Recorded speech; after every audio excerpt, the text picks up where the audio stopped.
ਅਪਰ body ਸਭ ਨੂੰ ਪਸੰਦ ਆ, ਪਰ ਅਸਲ ਸਟਰੈਂਥ ਲੈਗ ਵਾਲੇ ਦਿਨ ਪਤਾ ਲੱਗਦੀ ਆ।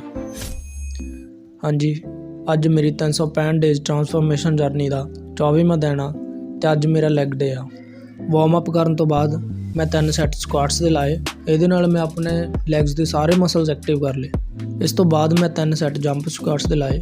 ਇਹ ਮੇਰੇ ਲਈ ਬਹੁਤ ਹਾਰਡ ਸੀ, ਪਰ ਫਿਰ ਵੀ ਮੈਂ ਇਹਦੇ ਲਾਸਟ ਰੈਪ ਤੱਕ ਗਿਆ ਤੇ ਆਪਣੀ ਐਕਸਰਸਾਈਜ਼ ਨੂੰ ਕੰਪਲੀਟ ਕੀਤਾ। ਇਸ ਤੋਂ ਬਾਅਦ ਮੈਂ 3 ਸੈੱਟ ਲੰਜਸ ਦੇ ਕੰਪਲੀਟ ਕੀਤੇ। ਲੰਜਸ ਲਾਉਣ ਤੋਂ ਬਾਅਦ ਮੈਂ 3 ਸੈੱਟ ਬੁਲਗੇਰੀਅਨ ਸਪਲਿਟ ਸਕੁਆਟਸ ਦੇ ਲਾਏ। ਇਹ ਐਕਸਰਸਾਈਜ਼ ਹਾਰਡ ਆ, ਬਟ ਇਹਦੇ ਰਿਜ਼ਲਟ ਬਹੁਤ ਵਧੀਆ ਹੋਣ ਵਾਲੇ ਆ। ਇਸ ਤੋਂ ਬਾਅਦ ਮੈਂ ਕਾਫ ਲਈ ਕਾਫ ਰੇਜ਼ਸ ਤੇ 3 ਸੈੱਟ ਕੀਤੇ। ਇਹ ਕਰਨ ਤੋਂ ਬਾਅਦ ਮੈਂ ਆਪਣੇ ਬੈਲੈਂਸ ਤੇ ਲੈਗਸ ਦੀ ਸਟਰੈਂਥ ਵਧਾਉਣ ਲਈ ਵਾਲ ਸੈੱਟ ਕੀਤਾ, ਪਰ ਵਾਲ ਸੈਟ ਅਪ ਬਿਨਾਂ ਵਾਲ ਤੋਂ ਕੀਤਾ, ਜਿਹਦੇ ਵਿੱਚ ਮੈਂ ਕਈ ਵਾਰ ਫੇਲ ਹੋਇਆ। ਇਹਦੇ ਨਾਲ ਹੀ ਮੈਂ ਆਪਣਾ ਵਰਕਆਊਟ ਖ਼ਤਮ ਕੀਤਾ ਤੇ ਵਰਕਆਊਟ ਕੰਪਲੀਟ ਕਰਨ ਤੋਂ ਬਾਅਦ ਅੱਜ ਦੀ ਬੋਡੀ ਦੀ ਕੰਡੀਸ਼ਨ ਕੁਛ ਇੱਦਾਂ ਦੀ ਰਹੀ। ਦੇਖੋ ਇਹ ਜਰਨੀ ਆਪਾਂ ਨੂੰ ਕਿੱਥੋਂ ਤੱਕ ਲੈ ਕੇ ਜਾਂਦੀ ਆ। ਮਿਲਦੇ ਅਗਲੀ ਵੀਡੀਓ 'ਚ। ਧੰਨਵਾਦ ਜੀ।